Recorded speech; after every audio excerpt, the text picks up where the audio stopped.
So anyway, welcome. Good to see all of you. Glad you took time on your schedule to come here tonight for this. Hopefully it's useful for you, but yep, grab an outline off the counter, miss the sign. So before we start, I want to pray. Right? So if you pray to Heavenly Father, I thank you, Lord, just for the opportunity to gather tonight and to look at some issues in regards to customer service and just first impressions, Lord. God, we come here tonight just to be able to put our best foot forward always, Father, to be able to do whatever it is we can, Lord, to show the love of Christ to those around us, that they may be drawn to you, Lord, through our actions and our words. So we just ask for your wisdom, your guidance in the discussion tonight. And I pray, Lord, that you would help us to be that lighthouse that you've called us to be here in Nashville. In Jesus' name, amen. Well, tonight, calling it, creating experiences that wow. Hopefully everybody got an outline now with them and a pen from out before you. All right. This is something I've always wanted to do. I've always known that I needed to train, somewhat train. You're laughing because you need to train? No. Oh. We're fine. It's a back row thing. Back row. It's a back row thing. Front. Yep, I'm going to move it from. But anyway, something I've always wanted to do is take some time off to train our volunteers, just to go over some basic stuff. I've never really had time to do it, but because of our Friend Day coming up on September 11th, I wanted to get this in so that maybe you're more aware of some things tonight after we go through this. But actually, this summer, last spring, I've gotten to know John Fuller, who's the senior pastor at Prairie Lakes in Cedar Falls, over the last couple of years. And he invited me to come and be a part of a leadership cohort that gets together once a month at a church down in Cedar Falls, and it's just pastors from all around Iowa. It's mainly GRBC churches, pastors, kind of like myself and two others that are outside of the Baptist denomination. But it's just a great time. I love it. Once a month, we go down there and talk about stuff, whether it's worship or elder boards or volunteers or sound and media tech stuff. It's been great for me. Well, one of the weeks or months, the focus was on guest services. And so on the second page of your outline there, they brought in this guy by the name of Mark Waltz. And Mark Waltz is an executive pastor out at Ranger Community Church in Ohio.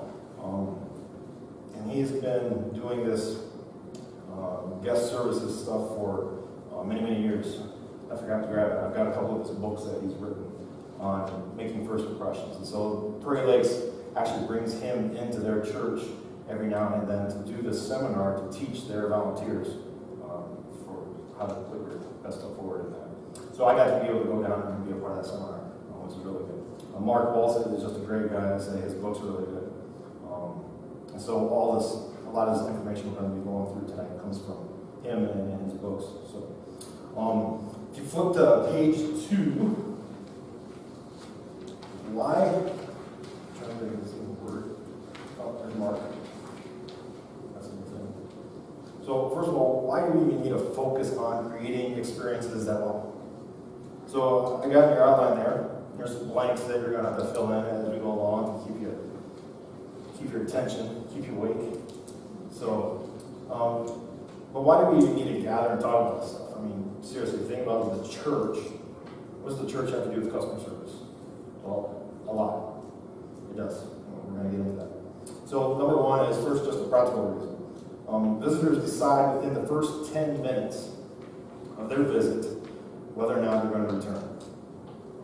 And there's been a lot of research done on that. But within the first 10 minutes, I mean, a lot of pastors have egos where they think, gosh, it all hinges on my preaching or whatever, or the worship service experience. No, they're making up their minds in the first 10 minutes. How they're greeted, how they're welcomed, if they're welcomed at all. Just that first impression that we make as a church on our visitors. they're not going to come back. We get one shot at making a good first impression. Obviously, it's called first impression, so we get one shot at doing that. A few things just to keep in mind are that guests think about when they come in are parking spaces available. I think I mentioned that one Sunday morning. If you're able-bodied and able to walk, park somewhere else. Leave some empty spaces in front of our building so that guests don't have to park down around the corner. Granted, we're on Main Street, so we got limited parking. But something to think about. Another thing, are greeters and ushers performing the right job? In other words, are they actually doing the task that they're supposed to be doing?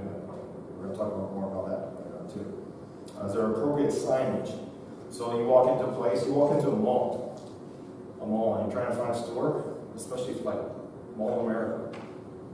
Thank goodness for those signs that you can go and look up where the store is. And a lot of times I didn't even know in that place anyway. But having the right signage up so that people know where to go. If they've never been in this place before, and somebody doesn't help them, they can at least find a sign. Signs will never replace a person. A person is always more helpful than a sign. Another thing is the environment that we take for granted, user-friendly and accepting to guests. Again, a lot of times we take stuff for granted. We know where things are at. The first time guests walking in, they don't know where to go. Hopefully our place is laid out fairly well where they can figure out where to go, but that's where our greeters and that come in. So practical reason, they decide in the first 10 minutes whether or not they're going to come out. Number two then is a biblical reason. Because people matter to God. People matter to God. John 3:16, we all know this verse. For God so loved the world, everybody, that he gave his one only Son, that whosoever should believe in him should not perish, but have eternal life. So everybody in this planet matters to God. Colossians 3:23, I think the book of Colossians is important for this whole topic. But 3:23 says, whatever you do, work at it with all of your heart as working for the Lord, not for human masters. And that goes beyond just the church world, but even your job, volunteering somewhere else at school or something. Whatever it is you do, as a follower of Christ, we ought to do our best. Because we're working for the Lord, not for men. And then Colossians 4:5, Paul says, be wise in the way you act towards outsiders. Make the most of every opportunity. Again, you get one shot at making a good first impression, so we need to make the most of every opportunity. I've kind of got this own little saying for myself anyway. If we ever have a staff at our church, it'll be their motto as well, but motto is just make it better. Make it better. Whatever it is, make it better. Do whatever you can to make it better. Whether it's Sunday morning, elder boards, or whatever it may be, make it better. So, that's why we want to focus on some of this stuff. But first impressions, if you flip the page, then page 3. First impressions not only matter to our first-time guests, but they also matter to us as well, right? Okay? So, I want you to write these down. Well, actually, I'm going to split you up. First 2 rows, I want to talk together, and then the third row by yourselves, and then the fourth row by yourselves. So, first 2 rows here, I want you to write these down. Number 1 is Starbucks. What's your first impression when you think of Starbucks? Write Starbucks down. I'm going to have you guys talk about it. Starbucks. Number 2 is the DMV, Department of Motor Vehicles. This is just the front row? Yep, the first 2 rows. Yeah. We're writing these 3 down. I mean, you can all write it down if you want. And then the third one is the person to your right. Now, granted, if you're on the end, you don't have anybody, but what's your first impression of the person to your right? So I want you 2 rows to discuss those 3 things. The third row then, I want you to write down your last hotel stay. So what was your first impression of your last hotel stay? And then, number 5 is the United States Postal Service. What's your first impression when you think about the USPS, United States Postal Service? So those 2, and then the last row back there, I'm going to give you the last 3, 6, 7, 8. So the first one is your first impression of your church. So So your church, you can write that down. Number 7 is the last movie trailer that you've seen. Whatever it may be, what's your first impression of the last movie trailer you saw? And then number 8 is Walmart. What is your first impression of Walmart? And I want you guys in, as groups, just go ahead and discuss those together. Give you a couple minutes to talk about it. So yeah, you guys scratch together. What's your first impressions? Write down your first impressions.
Even if you have to manage, what's your impression of your brain?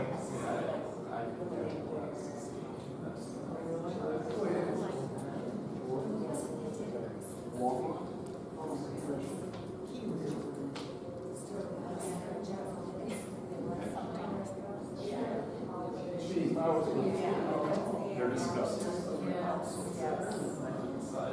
Jump in. Right. So.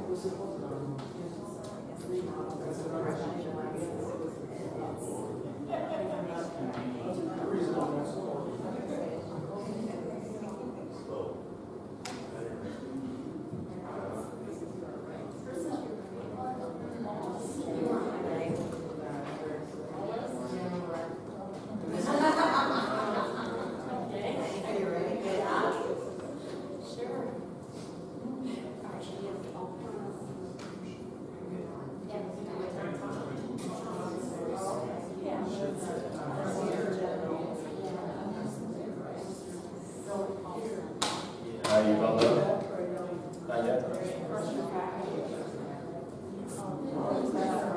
Just want you to jot down a couple things for each one.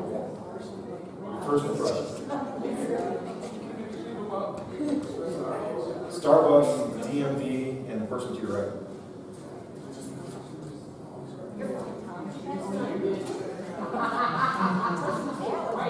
Yeah.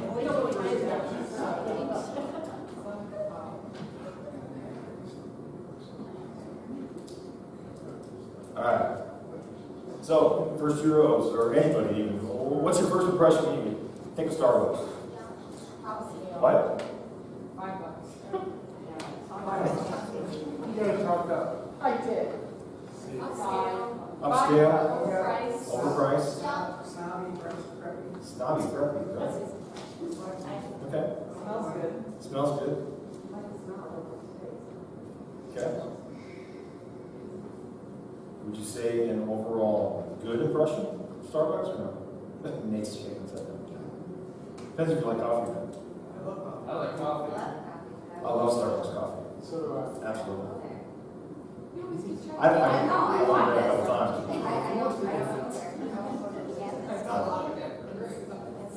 All right, how about the DMV, Department of Motor Vehicles? What's your first impression? Busy. Busy. Not happy. Who's not happy? The customer or the employees? Well, it ends up being both. Both. Okay. Long waits. Long waits. Oh my goodness, the Tacoma Falls DMV. I think I waited for 2 hours and finally left. Never got called. All right, how about the person to your right? Cute. Cute. This is a biased crowd, so that question doesn't work on that grade. That's not my question. So how about your last hotel stay? So. So Nothing special. nothing special. Okay. Clean. Okay. Anybody else? Last hotel stay?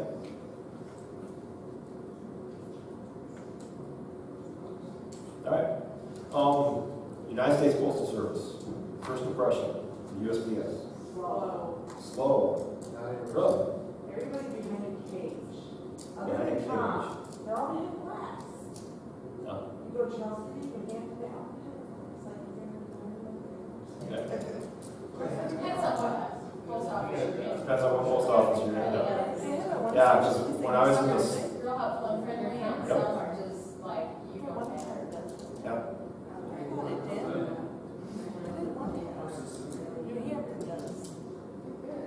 okay. Yeah, when I was asked that question, USPS, I immediately thought friendly. I mean, Tom and Deb, I think they're great. Yeah, they are. Mail service was very small. Slow mail service. We excluded Tom because we said, except Tom. 8 hours, it takes 4 days to get a letter from there. It's bad. Yeah, snail mail. It's a reason. So, all right, how about your church? I'm asking for trouble on this, but first impression of your church. Enjoyable. Welcoming. What? Welcoming. Welcoming? Okay. The last movie trailer you saw. Stupid. What was it? So what was it and what do you think? Last movie trailer. Me before you and it looked down. Okay. Well, maybe you haven't seen a movie trailer lately. Nothing. All right, last one then. Walmart. First impression, Walmart. Did you say homeless? Homeless? Again, I think it depends which Walmart you go to. What's your first impression? You think Walmart? Cheap. Okay. Huge. Dirty. Convenient. Okay. It's fun what store you go to. It Yep. does, yeah. Yep. You go to Cedar Falls versus Waterloo. Oh my goodness. Waverly's much better than. Oh yeah. Yep. Although I tell you, I had this stuff in my head because I never did. Last night I went to Walmart in Waverly. The greeter stand there. I'm looking at him, smiling the whole time I'm walking past him, and he just looked at me. So I almost got on Facebook and said, "Is it possible to be a greeter at Walmart and not greet people?" Customer service. All right. And here's the point. All right. Customer service matters to all of us, right? Cedar Point Church has a reputation for being, I don't know what it is, but we have a reputation already. We're 6 years old. People have already formed opinions about what Cedar Point Church is. Now, I don't know what those opinions are. I take what I haven't heard. Well, I did hear one bad thing. It was a few months ago. Somebody in the cafe was complaining about the best church or the best building on Main Street is owned by a church when it can be used for something else. It was a real. Oh, yeah. So anyway, just be aware that we already have a reputation. Hopefully it's a good one. With most people anyway, I'm sure. Some bad ones out there. Anyway. So next page, page 4. I got a little video clip I want to show you here, so watch this video clip and then we'll talk some more. Thank you.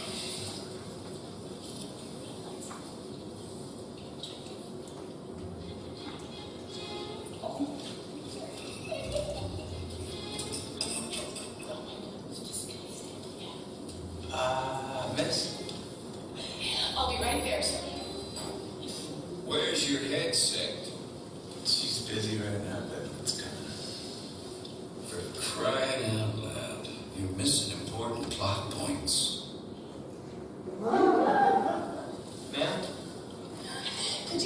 seconds, sir.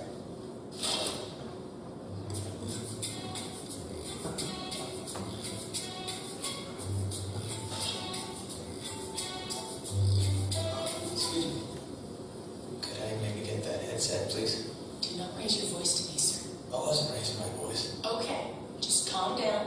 I am calm. I just want my headset. Sir, our country is going through a very difficult time right now, and if you're not going to cooperate, I don't know where a headset ties into patriotism.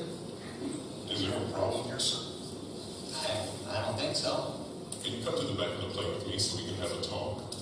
We talk about what? This time problem. This stewardess is Flight attendant. The flight attendant keeps ignoring me when I ask her. Calm down. I am calm. What is it with you people? You people. Oh, now wait a minute. I don't mean you people. I mean you people. Sir, we'll not tolerate any racist behavior on the plane.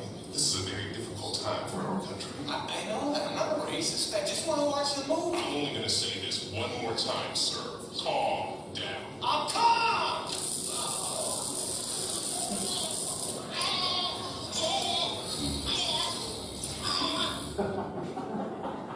Now, of course, that would never happen with American Airlines, right? My cousin works for American Airlines. How would you react if you were that guy, asking for a headset? Was that good customer service?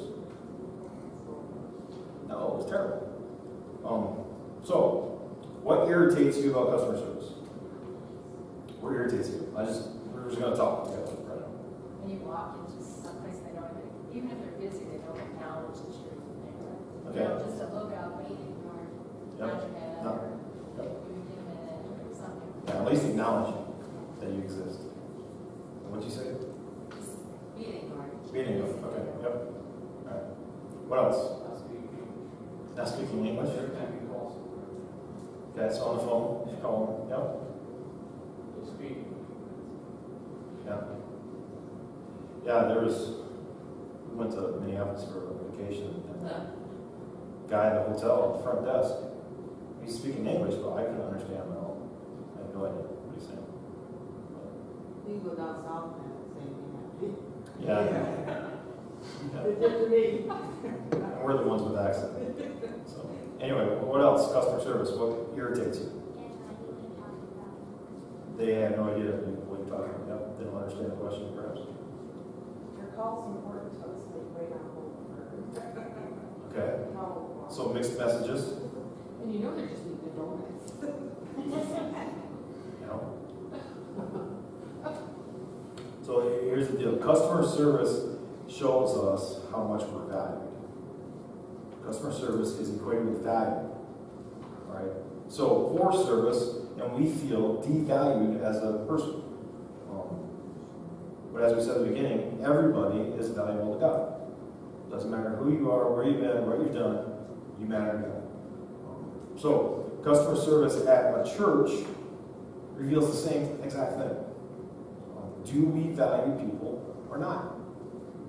And it doesn't, I want to talk about this later too, but I mean, we got the words out there, you matter to God. But if our actions don't show that when they walk in, it's a mixed message. We can't have that. So, do we value people or not? What are some examples of businesses that have won your loyalty? You think about it. Businesses that have won your loyalty. Chick-fil-A? Yeah? So they won your loyalty? Yep, we're going to talk about that too. Chick-fil-A is awesome. How many of you have not been to Chick-fil-A? You're missing out, and you cannot die before you go to Chick-fil-A. So, anyway, what else? What are some other businesses that won your loyalty? Like S&T, a small concern, Yep. but actually pays specific attention to you, to help you out in your process. Yeah, S&T Collision in town. Yeah, I would agree. I think they're great. I love the fact that I can stop and tell them I need my oil change. They'll come over here and pick up my truck and take it back, change the oil, and bring it back. Sometimes I don't even realize they've done it. It's been done. Good customer service. Plus, the last time I bought tires from them, they actually beat Ridley Tire on price, which I thought was great. Anyway, who else? What are some other businesses? Kirk's Plumbing? No? No? So good customer service wins our loyalty to them. We're gonna go back there. What are maybe some wow experiences? Can you think of anything where you just went, wow, that was great customer service?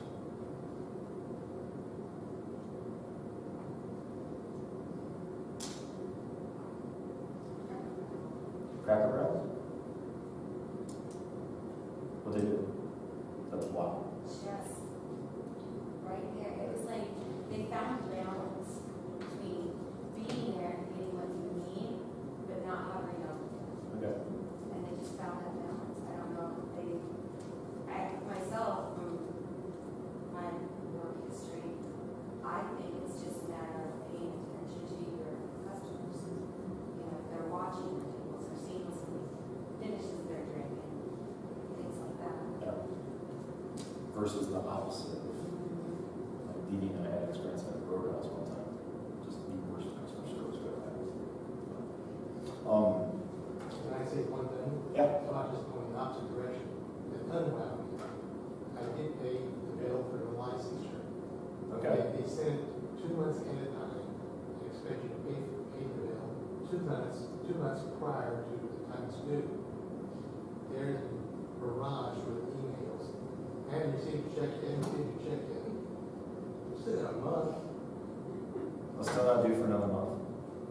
I sent a check, just let you know. Yeah. Okay, good. I'll stop forwarding the emails. For your information, go on the sheet. So, A friend of mine, which many of you know, Roy Watson, has been in the hotel management business for years. And it wasn't customer service to me, but I watched him. I mean, that guy has just got customer service down to a T. He is phenomenal at what he does. So I had stopped in at his hotel down in Store City and was talking to him. He had a group of construction workers staying there the whole week. And so Roy went out and bought a gas grill to put out on the patio so that the construction workers could grill their own food at night if they wanted to, instead of going across the street to McDonald's all the time. So when I stopped there, Roy was setting up this grill outside. I said, wow, that is awesome. You can go and do that for construction workers. I have a hotel that I stay at frequently when I'm traveling, when my stepsister passed away 10 years ago. When I got back to my room that night, they had a bouquet of flowers from the hotel in my room. Because they had heard about it. Yeah. There you go. You'll never forget that. Roy Watson, I knew him in a different setting. Oh, yeah? When he was the administrator of Cedar Hill. He is customer service. It just is him, you know. He cared about that little lady, you know, and their family. He didn't care what regulations had to say about it, you know. I want that person happy. I want that person taken care of. And, you know, it has to be from the heart, I think, customer service. You know, I don't like people that are in customer service and could care less. They're just there for the job. No. You know, if you're there with your heart, you're there. Yeah, I've actually learned a lot from Roy, just from the conversations we've had.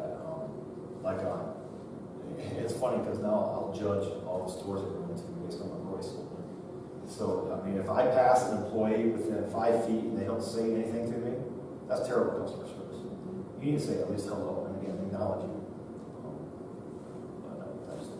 You know what I want to do is my boss, my upper boss is all about, he'll be overstaffed so that customers don't get rides late. Yeah, not to wait. And, just doing our dealerships one minute. Yeah, one bad experience. And you're going to have them, we can't avoid it. Yeah, We can't yeah. avoid it, but they do a phenomenal job with their employees and Yeah. customers. It's important. It's important for the church to as well. So. Next page is our aha.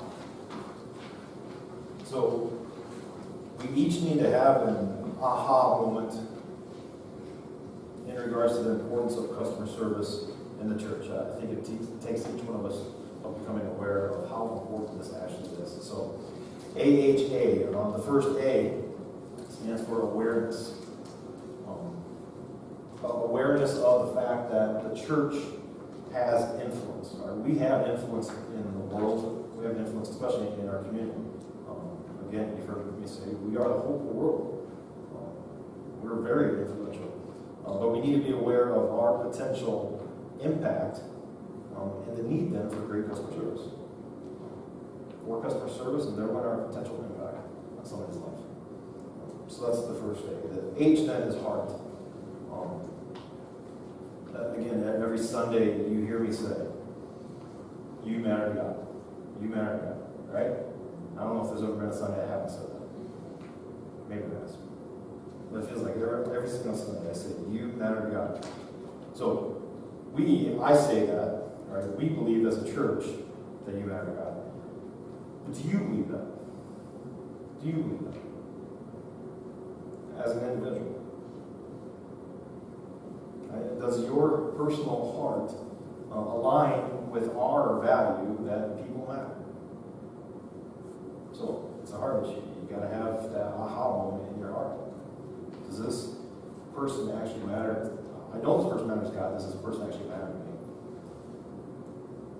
And then you can't choose which person it is. So it's got to be across the board or not at all. And I hate using names, but let's say, Sheila or Mark Stern walk in here. Do they matter to God? Or even Mike, who lives in the apartment up above here, who's, I don't know if he's still on drugs or not. He's a little messed up. Walks the dog. He came in one Sunday morning and said, people like that matter to God. Yeah. Do they matter to you? The last day then is action. Our actions will always speak louder than words. So again, it goes back to that mixed messages. Are we sending mixed messages by saying, you matter to God, but then our actions don't back it up at all? In the way we greet them, in the way, our hospitality is towards them, or anything like that. We need to show it through our actions that people do, in fact, matter to God. Next page then. Paint the picture. Who is that? Bob Ross. Yeah, famous painter. Happy little trees. Happy little trees. So, Bob Ross. Exactly. Yep. No mistakes, just happy accidents. So, Bob Ross reminds us you got to paint the picture. So, the first line there is, define the experience before the experience. Define the experience before the experience ever takes place. Stephen Covey, in his famous book, 7 Habits of Highly Effective People, said, you need to begin with the end in mind. So, in regards to customer service as a church, right, every single person who walks through our doors as a guest, not even as a guest, every single person who walks through our doors will have an experience, right? They will have an experience. What do we want it to be? What do we want that experience to be? What can we do as servants on Sunday morning to control the outcome of their experience? In other words, you can think about it this way. What do we want them talking about Monday morning with their friends? Are they going to say, I don't know about Cedar Point, I don't know if I'll go back. Or are they going to be, wow, that was just an amazing experience at Cedar Point Church. I can't wait to go back. So you got to define the experience before it ever happens. In order to do that, then, everybody needs to know what the goal is. So you got to know the goal. Primary win on Sunday mornings is to create worship experiences that make people want to come back and take a next step. Right? That's the primary goal overhead. Ways that you can measure measurable wins would be number one, people come back. Right? We want people to come back. We don't want them to not come back. So that's something you can measure them. Number two, then, we want people to take a next step. Whatever that may be. Maybe that's just to return a second time. maybe that's to return a third time, whatever that may be for them. It's going to vary between people. We want them to take a next step. And then number 3, people invite others. And I've seen it even in here, where people come once or twice, and then they're inviting somebody to bring someone else with them. You know, Genevieve, Better, she invited a couple people. What? Georgina invited some people. So those are the goals, right? We want to create a worship experience that make people want to come back and take the next step. So the last little thing there is identify the distractions before your guests are distracted.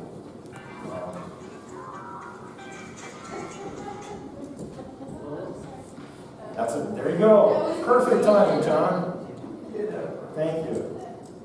Identify the distractions before your guests are distracted. So, right, this is extremely, extremely important. And I'm probably going to sound like I'm going overboard on this, but I tell you, this is heaven or hell kind of stuff. Distractions, right? Somebody could miss the most life-changing message because of a distraction in this church. A guest comes in here for the very first time, somebody who's never been to church even, or never heard the gospel, and some distraction gets their mind off of what's going on here, and they're going to miss hearing about Jesus. That's how important distractions are. If they're not distracted, and they're able to hear or experience, a loving environment of people who follow Jesus, man, if they're not distracted, lives can be changed, families can be changed, generations could be altered, eternity could be impacted if they're not distracted. So, we all know this, right? We've all been there, right? Our mind gets distracted, and it just wrecks everything, right? You could be headed to some birthday party or party where you're going to have fun, and something happens on the way there, and it just wrecks it for you, right? You just can't get that out of your mind. Or something happens in the morning when you're getting ready to go to work, and the first 4 hours of work suck because of something that happened at home. Your mind gets distracted. Same thing happens for somebody coming into our church. They come walking in the door, they have to open the door themselves. The greeters are turned and not paying attention. You pick up a bowl to them, they come and sit in the back of themselves. Nobody says hello to them, walks to them, says anything to them. You hear some kids screaming in the background during the message. Distraction after distraction. Now, granted, kids are going to scream. That doesn't bother me at all. But just think about distraction, where your mind gets off track, and they miss the message. They miss the environment. What's that? Did those gags come down? Gags? No. Okay. That was your order. You're supposed to purchase those. That's mean, Eric. That's why I love the nursery. What's that? I said, that's why I love the nursery. Yeah. Yeah, as a parent, I'm very sorry. Yep. Yeah. And I've heard people say that, oh, you got a nursery, great, you're going to come. And I don't know, I guess I've never been at a church growing up. I guess. A church that doesn't have nurseries? I remember one time when we were out at I think we were very first year, we didn't have our signs up or anything yet, and there was a guest, and she was having trouble with her one small child, and was in and out, and I finally just talked to her and I said, there's a nursery if you're comfortable in. And she was, oh, there it is, and I took her right back there, and then she came back. And That was Nikki. Was it? No. I remember that. That's the thing. I think, if they don't know, it's, I think we have to stand up and I kind of felt, I didn't know, like I said, I didn't even remember who it was. I just remember thinking, I think this is an issue. And I didn't know if I should get up and actually say something or not, but I didn't know if you knew where there was a nursery at the time. Yeah, so then I'm like, no, we did. I know we did. And that's what I said, if no one told you, and I just thought, well, I don't know if I'm supposed to do that or not, but I guess I'll, we should. So. Yep. So what are the distractions currently at Cedar Point Church, right? You put on your guest glasses a little bit because you've been here for a while. But if if you can envision, from the moment somebody turns onto Main Street, serious, from the moment they turn onto Main Street to the moment they leave our church, what are the potential distractions? Main Street. Yep. Broken glass on the sidewalk. Yep. Broken, so People smoking outside of the townhouse. okay. We don't have much control on that one, but yeah. Yeah, it is though. What else?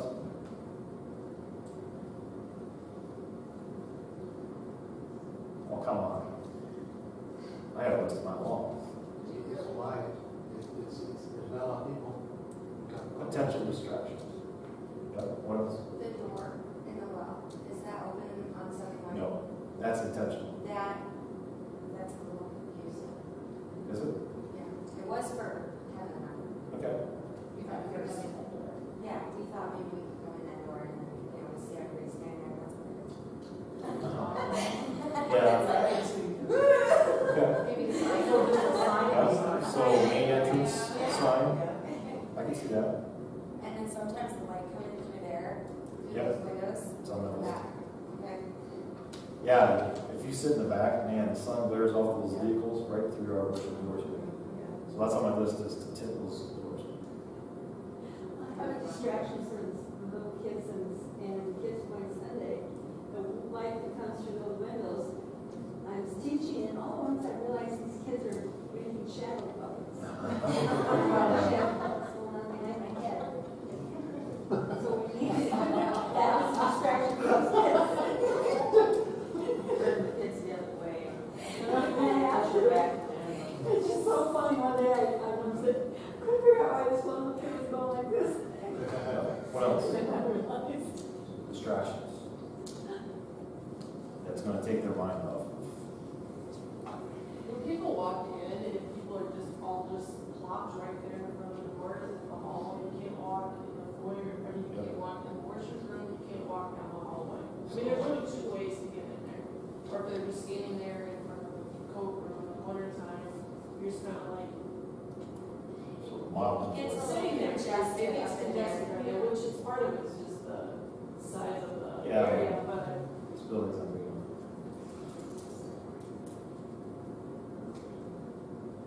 I can see an older person had trouble getting in. I know our sidewalk is really nice now, because you guys redid it, but you know, like you said, if there's not a place up close, you know, and they have to park further down, the other sidewalks really, you can't do that.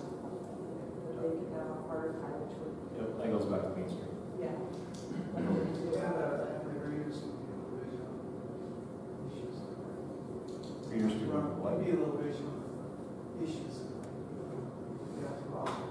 Who had, Oh, was yeah. it, were you the one that had the umbrella the one day? That was the nicest thing I've ever experienced.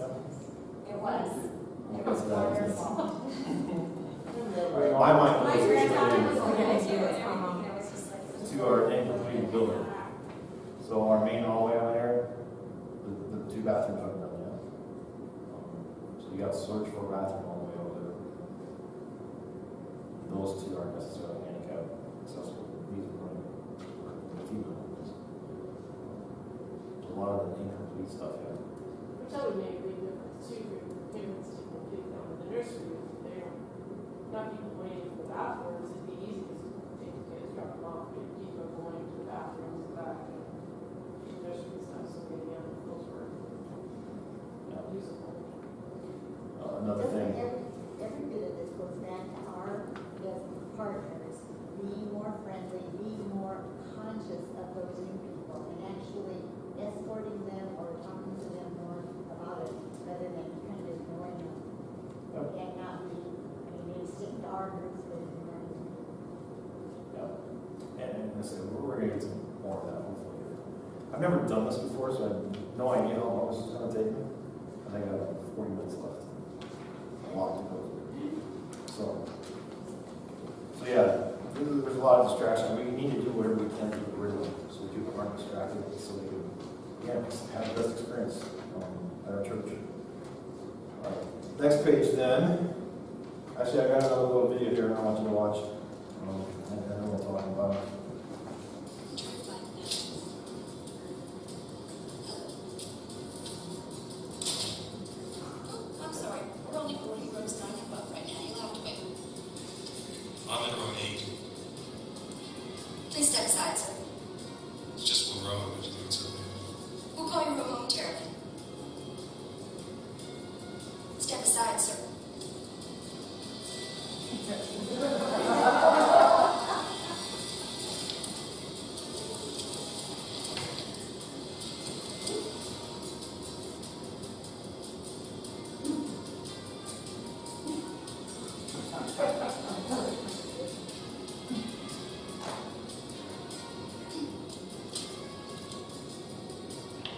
Thank you for waiting.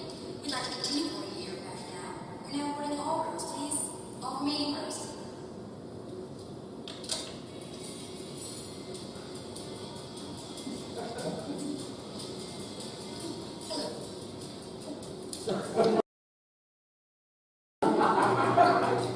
Enjoy your flight.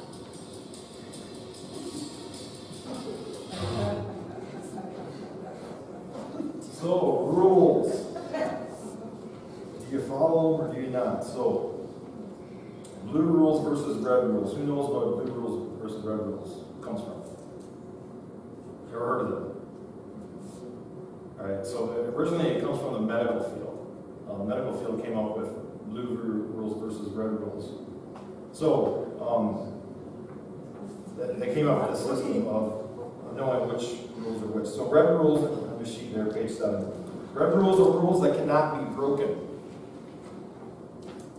Rules that cannot be broken. So, like if a patient has a test in the morning, right? A red rule will be they can't have any food after 9 o'clock p.m. or it's withdrawn until they mess up their test the next morning. Anything where it's going to put a patient at harm, red rules cannot be broken. Blue rules then exist to maintain a smooth operation and overall organize the system. So blue rules are, I guess you could maybe call them kind of guidelines. It's there to help everything run smoother. Mark Waltz, he talks about at his church, one of the rules they had at the church, or one of the things that they've been told or taught their volunteers was there's no drinks or food allowed in the worship room except for bottled water. And so again, this is a huge church, thousands of people at their church. So a guest had come into the church the first time, and this church has a coffee house, and so she had gone to the coffee house, purchased $4 coffee, goes to walk into the worship room, and the usher there says, "Oh, I'm sorry, man, you can't. No drinks allowed in the worship room." It's like, well, why not? Well, I'm sorry. Can I get you a bottle of water? He said.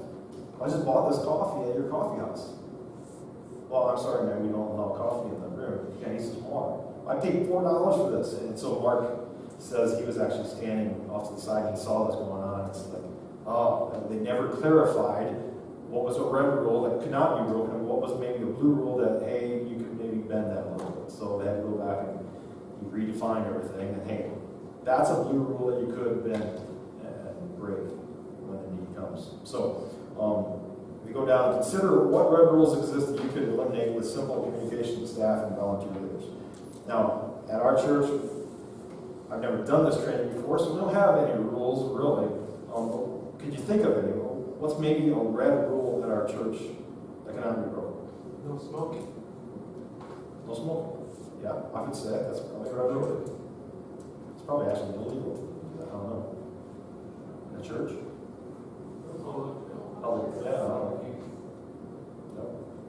Now, we do have a rule of no food or drinks in the worship room as well.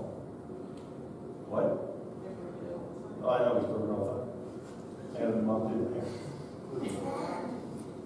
Oh, it's not full. But, I mean, I got a sign on it, nobody ever pays attention to it. But, I mean, that could be a rule where, hey, we'll get you a lid. At least have a lid on the thing, perhaps, if you're coming. We don't have a whole lot of rules at our church, and we have 7 anyway. One little rule that I came up with, I never made it a rule, is this little thing. Which when I first brought these out for people, I got so much flack from certain people. Because it doesn't match my attire. Perhaps Cindy Nelson. I was just giving you grief. Yeah. Right. So I'm going to say this is a rule. I don't know if I want to say the red rule. It's a red rule? It's a red rule. So why would I say this is a red rule? I want our greeters, our ushers, our nursery workers, our hospitality people to wear one of these. And I've got these for everybody. I didn't go and distribute them to everybody because I got flack on it the first time I tried doing it up. So I'm telling you now. Why? Why would I want you to wear this? Yeah. So guests know who to ask. So if you're in a store, department store, and you need help with someone, who do you look for? Somebody with a tag on it. Same thing at the church.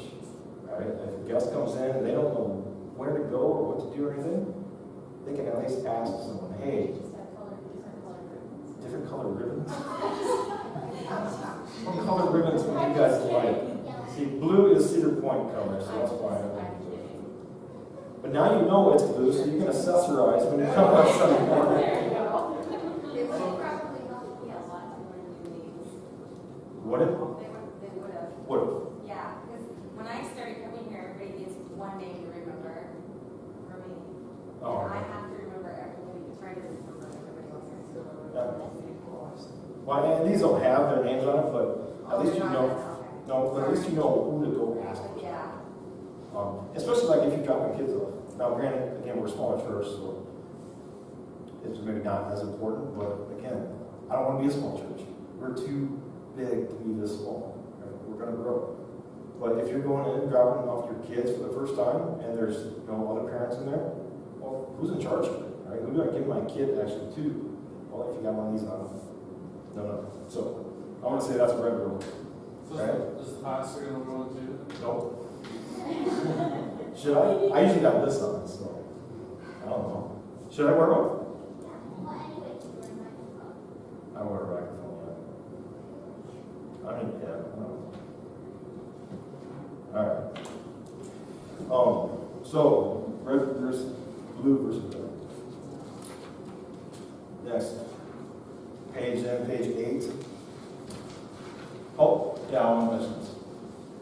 So, the whole rule thing.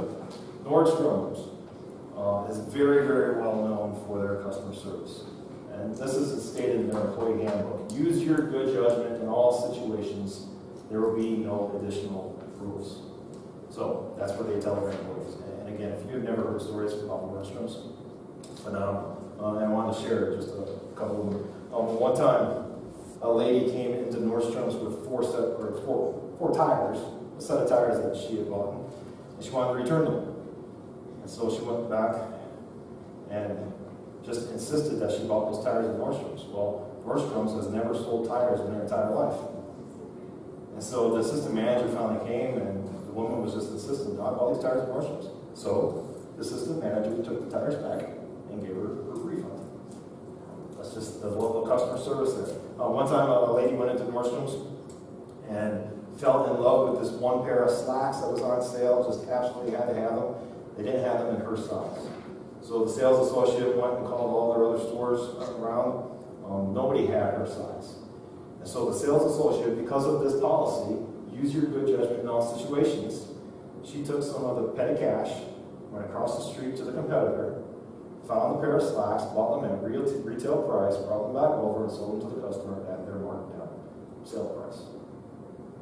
Did you see that's good customer service? Yeah, I think that's going way above and beyond. So, use your good judgment in all situations. You can hear me. Now, next page. Beyond adequate to wow. First 10-minute principle. Right, again, visitors decide within the first 10 minutes if they're going to return or not. We want him or her to say, wow, I'm impressed, within their first 10 minutes at our church. That's what we want, the first 10 minutes. If they're going to decide whether or not they're going to come back, we want them to say, wow, I'm impressed, within the first 10 minutes. Our church, and I don't like even thinking about it this way, but our church has competition. We do. There's other churches in town. Especially in our day and age, a lot of people drive to churches. It's not a local thing anymore. You drive all over to go to church. But we believe, I hope you believe, I know I believe, we believe that we have the best church in Nashville. I think so. My opinion. But so we need to be willing to do what others aren't doing to reach those that they aren't reaching. I'm actually going to be preaching on this a little bit on the Sunday. But we need to be willing to do what others aren't doing to reach those that they aren't reaching. So we want them to be able to walk in and say, wow, I'm impressed, I'm going to come back. One of the things, early on in our church, the first 2 years especially, we did outreach events like every single month. We did all kinds of stuff. Movie events, the fall family festivals we did, and tons of movie events, different serving stuff we did. I say for at least the first year and a half, we did one every single month, which we kind of got away from that a little bit, because back then it was mainly just for name recognition. We needed to get our name out there so people knew we existed. Because I look back now at all of those events we did, which is probably at least 30 events we did, we gained one family out of 30 outreach events that we did. Which goes back to what I'm going to talk about this Sunday, is 86% first-time guests come because of a personal invitation. They don't come because of our outreach events. They come because you personally invite them to the church. But I found it funny because of all the stuff that we did. There was another church in town who started duplicating and imitating every single thing we did. So they started doing movie events and festivals and this and that. And I guess imitation is the best form of flattery, I guess. But we want to be willing to do what others aren't doing, though, to reach those that others aren't reaching. Again, I'm preaching the message already on Sunday, so we didn't hear it again. But I think of even like the Bible app, or the church app we're coming out with. Hopefully that'll be done here in a couple weeks. But we decided to go ahead and do that. I don't know if any other church in town has a church app. I think that's kind of cool. That we can do that. Just stuff like that. Anyway, next page. Adding value. Exceeding normal expectations. This is an area I really wanted to spend some time on. But if you think of the normal expectations for those who serve on Sunday morning. So I got 3 columns there. If you think about those who are greeters, what is a normal expectation for a greeter? If you're a guest walking into our church, what is something you expect from a greeter? Say hello, open the door for you. Handshake. Smile. Yep. Bulletin. All right, we're going to talk about some of these. What? What'd you say? Introduce yourself. Okay. Yep. Okay, directions. Yep. Especially if you know that they're new. Show them where to go. All right. So those are some of the normal expectations of greeters. What would be a fail for a greeter? Hugging them. Hugging somebody. Yep. Sorry. Yep. We're going to talk about that too, actually. Not from a complete stranger, no. Welcome. Yes. You can be too friendly. And even the handshake thing, we're going to talk about that too. Handshakes aren't always good. Well, and that's also like, I'm sorry, I've been places, and I know women put perfume on and things, but sometimes I've been greeted by people and even just, I know it's just perfume, I think, but that is just like overwhelming to me. And I know that's something in our job, with customer service, they say, you want to smell good and clean, but you don't want to smell overpowering. Yeah, because that can be a turn off for some people, and there's someone in the door too. What else is a fail for a greeter? Somebody walks in, and the greeter failed. That's a yes. Talking to somebody else. So they're off, turned around, talking to somebody else, not paying attention to who's coming in the door. Big greeter fail. What? Or frown on their face. Yeah. Not everybody is made to be a greeter. Right? Yeah. Just fine. What if you don't recognize somebody that isn't the usual attendant, but you don't know? Ask them. Hey, I'm Nate. What's your name? Have you been here before? Oh, Bethany Lines, yeah. That's the, they come maybe once a month, maybe not even that much, but they definitely been here before. Yeah. So you mean as far as just greeting them or saying? Well, like if you... I'm not sure if they're wearing them here or not. Yeah. Yeah, just ask them. I know I was at the welcome table and people come out, and I wasn't sure if someone has been here maybe once or twice before and I dismissed them or something, and I just asked them, told them who I was and thanked them for coming and asked them, is this your first time here, or, have you been here before? Yeah, just be authentic. You want others to do what them to do. That's putting them first. Yep. Just be honest and, hey, I met you before? What's your name? You been here before? I like that. I'm not sure if we've met or not. Yeah. I'm just being honest.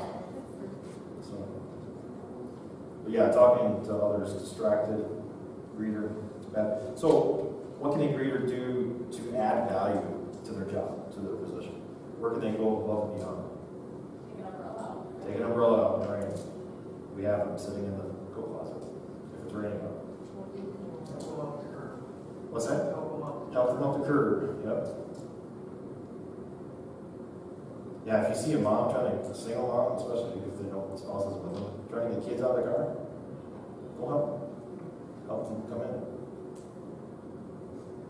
If you see a mom trying to come in the door with kids, their hands are full, open the door, help them in.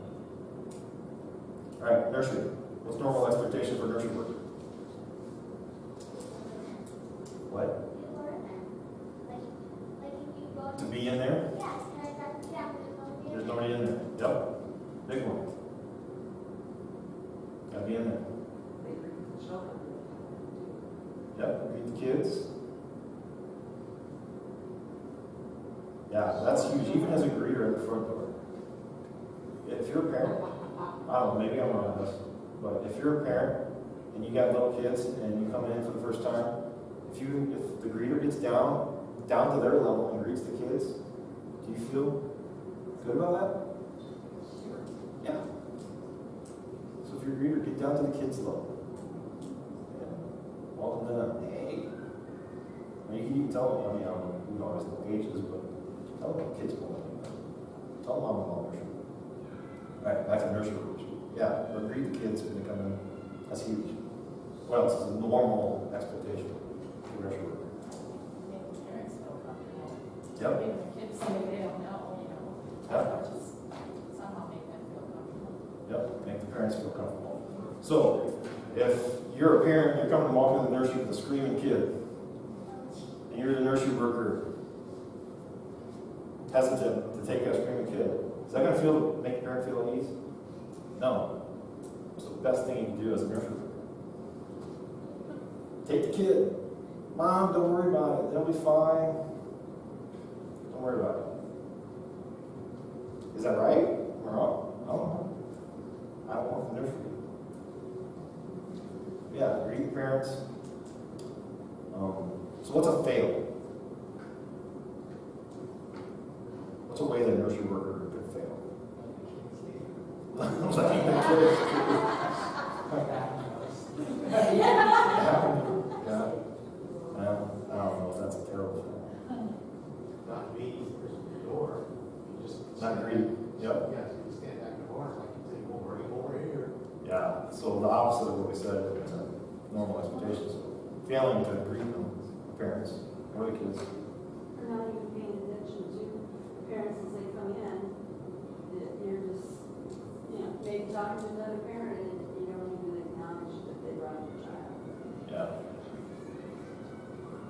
If it's a new And, family, yeah. though, I think there's some other things that probably need to be asked too, because again, we don't always, I mean, a lot of times, a lot of parents have kids with allergies and will say, hey, by the way, I have such and such, allergy or whatever, but even just general something, hey, are they potty trained? If they don't sign the book, because there is a book there that a lot of people don't sign in. I didn't realize that there was. So it might be like, hey, can you fill that out? Because again, if you're a new person coming in, when Nikki brought in Dave for the first time, she introduced herself, but if she hadn't, I would not know who she was if I had to go out and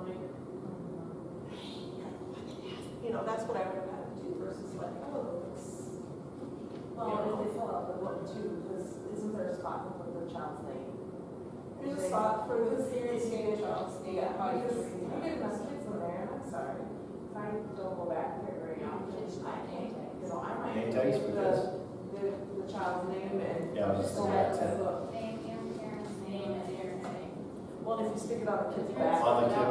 On the back, they Yeah. can't pull it off. Yeah. I know we've talked about the number thing before. I mean, Right now, I'm it's saying not- we don't it's know not yet. a thing. Eventually. Yeah, just being naughty when we get it. Just say number 2 is being naughty. We're just a quick name.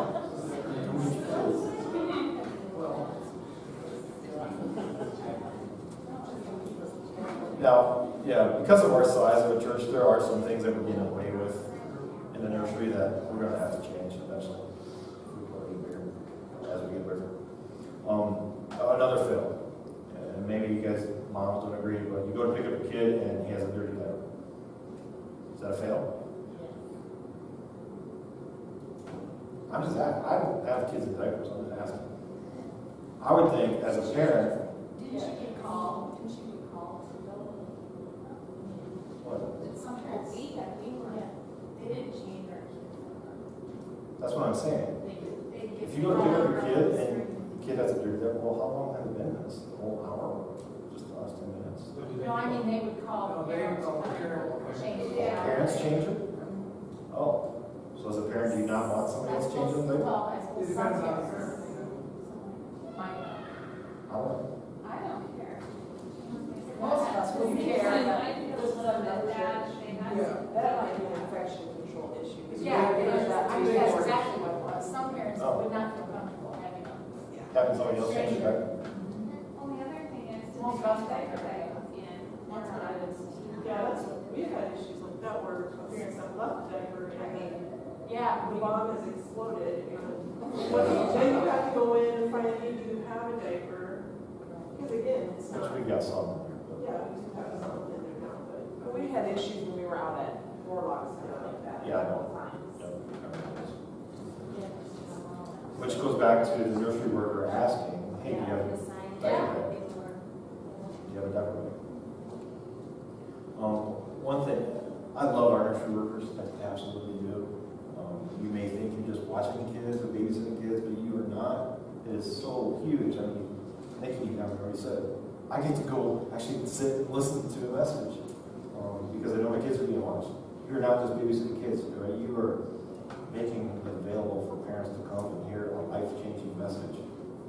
It's huge. So, And those around. yeah, the distraction thing as well. I don't know how my nursery workers are going to feel on this, but I want you to be doing more than just babysitting. I've had this little plaque sitting around here forever. I'm going to put it up for you. It's just kind of a rough outline schedule for the time to be in there. So, greet and play at the beginning, snacking Bible story. I think this is my opinion, maybe I'm wrong. But to be able to distribute a snack to the kids and then actually sit down and read a Bible story to the kids, I think would be huge. I don't know if that would always work, depending on the age of kids in there. But to take 20 minutes, have them sit down while they're eating their snack. I got 2 brand new Bible story books in there. Use a bookmarker and just go to the next story. And in the nursery. More than just babysit. But then the last one, check diapers. So it's done before the parents come and pick up the kids. So that you don't have to worry about that. Hey, my kids can sit in a dirty diaper for an hour and a half, depending on how long I'm preaching. So, all right. Next one is ushers there. This is something I don't have anybody serving this area, but I want somebody serving it as ushers. Going back to the bulletin thing. I want to get the bulletins out of our greeters' hands. I think it's a distraction for somebody to come walking in as a guest and you're immediately stuck with the bulletin in your hand, especially in the wintertime when you got to go hang up your coat yet and now I got this thing in my hand or be handed it right away and then go get a cup of coffee and you got to carry that thing all around. They don't need a bulletin in their hand until they're walking through those doors right there. So to have ushers there handing out bulletins when they come in, I think ups the game, ups the customer service a lot. So that's an area I'd love to see people volunteer to do that. Especially when you're trying to open the door with one hand and the other hand. Oh, as a greeter, yeah. Okay, yeah, even as the person serving. I thought about that, yep. And then sometimes too, when we got stuff in our bulletin and it falls out. So they don't need that until they come to the door to come in here. So, and there's other, what? Pens. Yeah, I've got pens on too.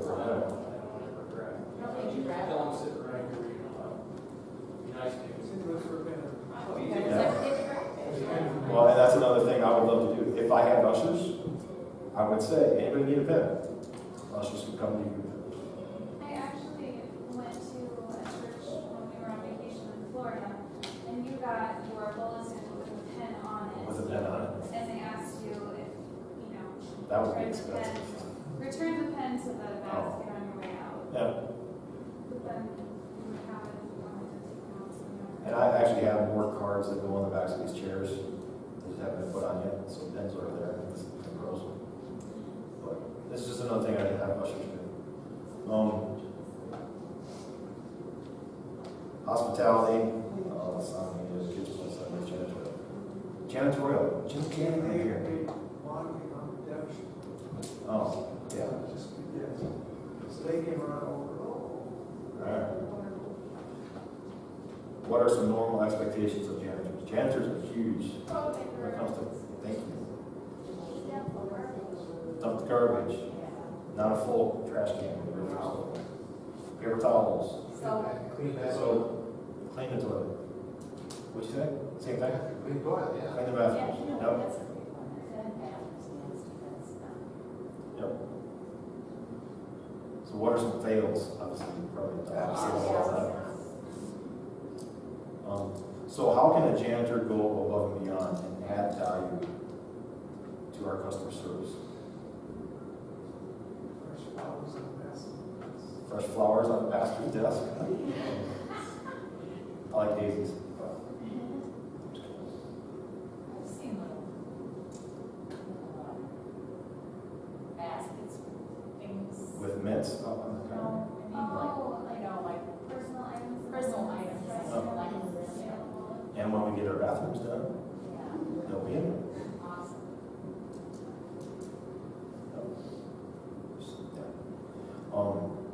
Obviously, just going above and beyond the bare minimum. Right? The bare minimum would be vacuuming and sweeping bathrooms. Right? Get rid of the cot toilets, or I don't know. The thing I would say is that this is not just a building called Cedar Point Church. This is God's house. And how do you treat God's house? Yeah, well, what is God's house? Again, it goes back to the whatever you do, work at it with all your heart, it's working for the Lord, nothing there.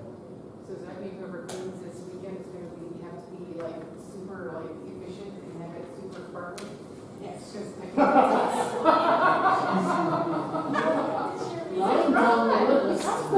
Whatever you do, Is it draft? No, it was, he switched with us because we were not. work at it with all your heart. I switched to you. All right. I am not going to get through any of all of this at all. So, we got another little video here. If you flip to page 10, why don't you watch this video?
love Chick-fil-A. The one that's founded in Georgia. True Catholic, the founder, actually spoke at a chapel one time in Twelve Falls, and his son, Dan Cathy, Truett died here a couple years ago.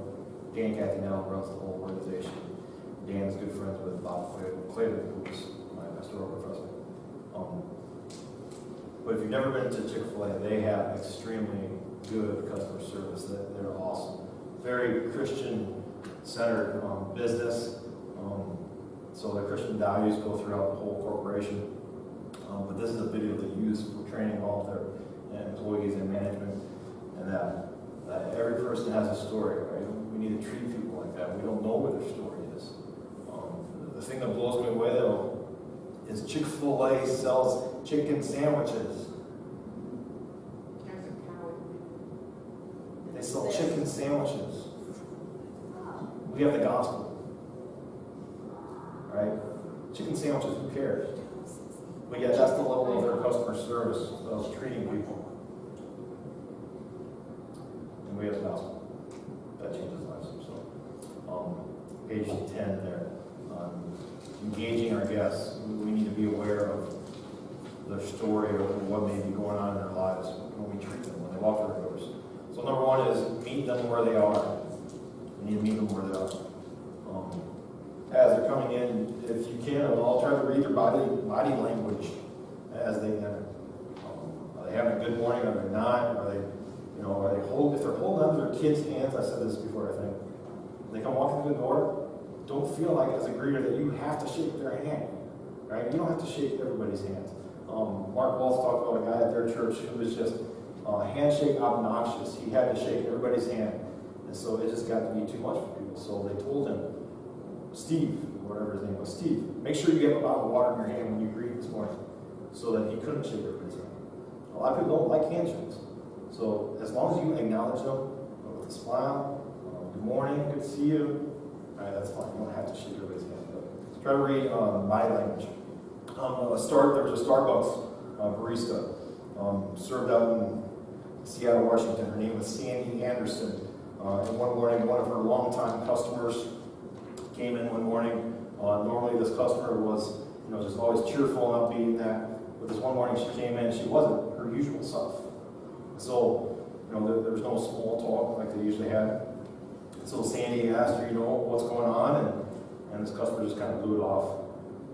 And so later on, as she's sitting down having her coffee, Sandy the barista went over to talk to this customer and ask her, what's really going on? I can tell you're not yourself this morning. Well, come to find out, one of her kidneys was not working well, and she'd been having tests and that. She needed to have a kidney transplant now, or else she was going to possibly die. And they could not find a kidney anywhere as a match. And so Sandy, the Starbucks barista, went down, was tested, was a match, and donated her kidney to help this customer of hers from Starbucks. Now, granted, I'm not saying we have to go donate kidneys, but it's the idea of reading somebody's body language as they're coming in the morning. So try to meet people where they are.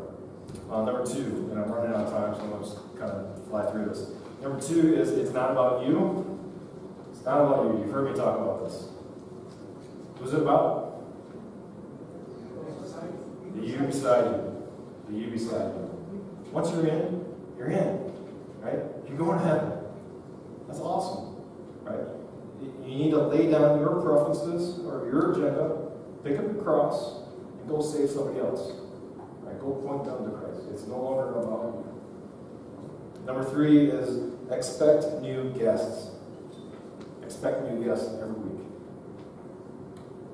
And maybe you kind of picked up on that when I do my announcements on Sunday morning. I expect new guests every week. I've gotten away from doing my. Usually when I go into my, hey, if you're here first time, there's a connection card on the side of the bulletin. We'd love for you to fill that out. We got a free gift for you.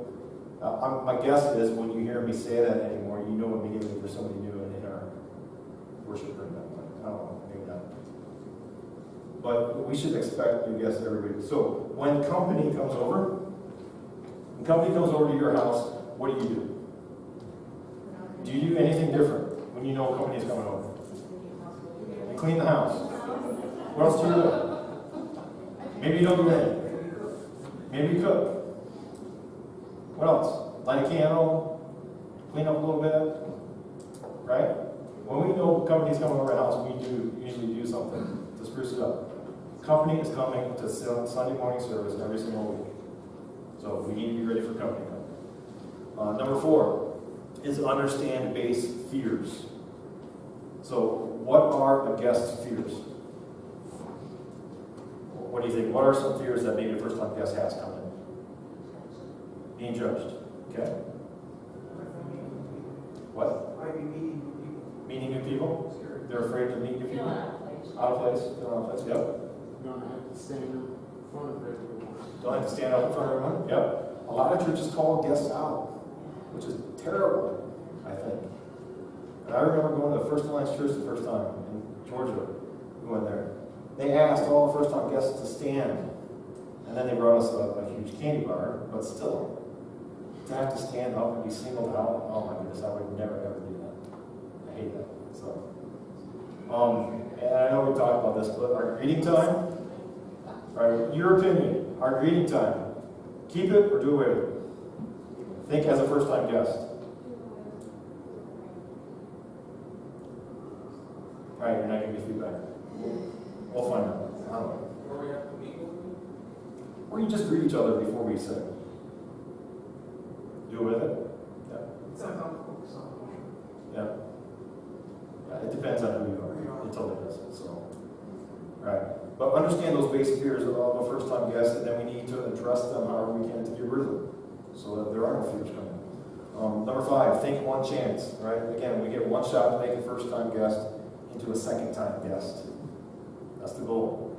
We want them to come again the second time. We get one chance. Number 6 is use normal language. All right? Get rid of the Christianese.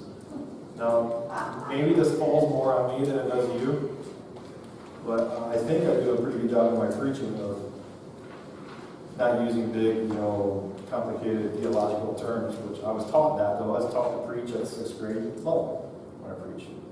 So hopefully that's the case. But even in the bulletins, our announcements, if somebody asks about youth group, don't tell them point blank 80.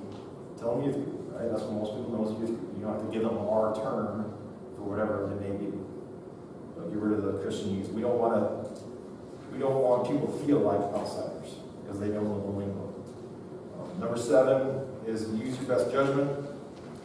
Talked about that. As my wife would say, Dee worked in the admissions office at the Hill Falls College. They would say, give them the pickle. So they would teach their student ambassadors when they're giving tours of that, or even counselors, people who met potential students at the college, give them the pickle, right? So if they want pickles, give them pickles, right? Give them whatever it takes. Do whatever it takes. So use your best judgment. Number 8, don't be too friendly. And I mentioned this a little bit ago. You can be too friendly. Again, read the body language. You don't always have to shake every single hand as long as you acknowledge people and are kind. Number 9 is be in the moment. Be in the moment. So you need to be present. That moment, not distracted, but aware of the people around you. Can't get distracted, especially if you're a greeter. You can't get distracted. But you got to know if people are coming up to the door or not. Number 10 is have fun. Right? Have fun. Servants like serving when they're having fun. Amen? Right? Amen. I pulled myself from southern there. Oh, okay. Sorry. So have fun. Number 11 is a huge one. Everyone is a host first. Everybody is a host first. So this goes back to the heart issue. Do people matter to you? Right? We want everyone, before you're a greeter, before you're a nursery worker, a hospitality host, kids point teacher, whatever, even if you're not serving that week, right? We want you to be a host first. We want you to think of others first. Jesus wants people who are kind, authentic, caring individuals every single week. So be a host first. If it's not your week to serve, but you need something that he's done, do it. Now, I loved it this past Sunday, right? When I told all of you not to, if you weren't here, I told all of our Sunday morning workers not to work. So we had no greeters, we had no hospitality, we had no music, because there was no sound or media. And so when the Levi family comes walking in and there's no greeters at the front door, greeting people and handing out bulletins, Dan Levi started greeting. He started opening up the door for people. I loved it. So even if you're not serving in an area, you need to see something needs done, by all means, absolutely, please do it. Please do it. So, one last little story. Never done. 2 minutes over. But I started 4 minutes late, so. This past week, I went to a conference down in Cedar Falls at Orchard Hill Church. It's called the Global Leadership Summit. It's from Willow Creek Church, if anybody's familiar with Willow Creek Church out in Barrington, Illinois, Chicago area. Bill Heibels is the pastor there. The Global Leadership Summit is just this huge conference. They do it once a year. They've been doing it for 23 years now. But it's just to make leaders better leaders. And it's, of course, it's geared towards the Christian community because it's the church put it on. But it goes way beyond the church. I mean, it's global leaders. So, like, who's the general, famous general? No.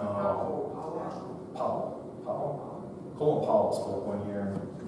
Just some really big, world leaders, not necessarily Christian leaders. So this past week, they had Alan Mulally, one of the speakers. He was the CEO of Ford Motor Company from 2006 to 2014. But before that, he had been the CEO at Boeing out in Washington for years and years and years. Just had a phenomenal job going on out there. He was nearing retirement. He was thinking about retiring. But one of the things he had always dreamt of doing was building the 737 for Boeing. And they were just getting ready to do that.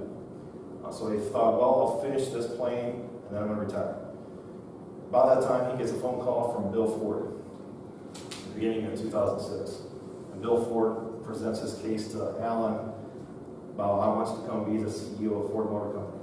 The automobile industry is just going kind of down the tubes at that time. Customer needs were really changing. Alan said that the customer needs were changing to they wanted smaller cars, they wanted safer cars, people wanted more gas efficient cars, and they wanted cars that were connected. And so just the whole automobile industry was changing at the time. Bill Ford told Alan that in 2006, Ford Motor Company was scheduled, or they were expecting to lose $17 billion in 2006. So Bill says to Alan, would you like to come be our CEO? Help us to flip this thing around. So Alan took some time and thought about it, and he finally decides, yep, I'm going to leave Boeing, nearing retirement, but I'm going to go and become the new CEO of Ford Motor Company. So it comes to the day where he's going to fly out to Detroit. There's a big press conference set up where he's going to be announced as the new CEO. And so he flies into Detroit, gets off the plane, walks out, and is greeted by all these Ford executives. They're going to get him into a vehicle and then drive out to Deerfield, Michigan, to the headquarters. And Alan says, as I'm walking out the doors to get into the vehicle, they're picking me up in a Land Rover. So here's the Ford Motor Company executives picking me up as the new CEO, not in Ford, but in a Land Rover. He says, note to self. Gets in the vehicle, they drive out of Detroit, out through the Michigan countryside. He says, that was just phenomenal. I've never seen Michigan countryside. Drives up to this big, huge, beautiful glass building, big, huge blue oval line. Drive up to it, drive down into the executive parking garage underneath the building. And as he gets out of the car in the executive parking garage to walk into the building, he announces the new CEO. Again, he says, I'm looking around and I'm noticing all of these executive vehicles and not one single Ford, Lincoln, or Mercury. Note to self, he says. So he goes on, he's announced as the new CEO. Totally changes Ford Motor Company in the years that he was there. He's retired now. But totally turned Ford around. They became one of the top grossing automobile industries in their country. They had the number 1, number 3, number 6 vehicle in the world. But if you remember too, this is all during the financial crisis of 2008, the worst financial crisis we've had since the Great Depression. And I've always been a Ford lover, so I love this story as well. But Ford Motor Company is the only big automobile industry who did not take one single penny of your taxpayer dollars. They did not need a bailout at all because they were doing just fine. So what Alan then shared is something that just totally stuck out to me. One of the first meetings with all the executives of Ford, told them, again, note to self, everything you viewed coming in. He tells them, if you are not willing to buy your own brand, why would you ever expect anybody else to? Pretty good point, right? Not one single Ford vehicle in their entire garage. They picked them up from Land Rover. If you're not willing to buy your own brand, why would anybody else do? I heard him say that and I thought, that applies to us as well. If we're not willing to buy our own brand, if we're not willing to live such good lives among the pagans, that though they accuse you of doing wrong, they may see your good deeds and glorify God in the day He visits us. If we're not willing to follow Jesus, why would we ever expect anybody else to? That's the best customer service you could ever give, that you could ever show somebody else, is to live a life that's following Christ. Because if you're not willing to live a life that's following Christ, why would they ever want to come here? So, it's the best thing you ever do. You guys say something? Just, I have a great thing to say. Yeah. No, so I just say, best thing you can ever do. You kind of know our story, but to kind of wrap this all up and put it into perspective, Vera mentioned how first impressions can change lives. When Cindy and I were 25 years old, closer to 30 maybe, we went to a new church in Minneapolis. It was held in a school. We were scared to death. We drove around the parking lot about 10 times because it was weird to us that a church was in a school. They just used the school rather than buy a building. Well, we finally had enough courage. We went in and we went to the service and we were just blown away by the experience. And because of that, now our kids are saved. And so it makes a huge difference. First, had we had a bad experience, we were already scared. It was in a school. That was already weird. Had we had a bad experience, we never went back. And I credit that church for allowing our spiritual lives. You were reminded when I wrote this down, but you're not the only story I've heard about this. But for the people in the parking lot who aren't sure if they want to come in or not, we want them to be so glad that they did come in. I just heard about you guys sitting out in the parking lot. I don't know if you want to go in or not. But I've heard other people say that too. There's a guy who sat in the parking lot, nothing lines. Didn't know if he wanted to go in or not. Well, then when we did, people were like hand readers. That a lot of churches we go to hand readers, you know, and they were friendly, and we kept thinking. We love saying they can't be real. They're thinking, Too nice. Too nice. People aren't that friendly. well, we ended up knowing that it was genuine. I love this story. So, we want them to be so glad that they came in. And there's people who are scared to death, sitting in their car, scared to death, whether or not they want to do it. We want them to be glad they did. So, that's it. Glad you all came tonight. Let me pray here and we'll be done. Heavenly Father, again, thank you just for the time you've given us. And God, I pray for each one of us that we would personally have that aha moment where we realize how important this stuff is, how important the way we live and the way we interact with others, Lord. It shows whether or not you matter to us and whether or not others matter to us. So, Lord, I pray that as a church, God, that you would help us to get this right. Help us to make first good impressions. Help us to be that light that just attracts this whole community to you, Lord. I pray, Lord, that you would use us to do that. Help us to point others to yours. Again, thank you for everybody coming here tonight. I just ask you to bless them. In Jesus' name.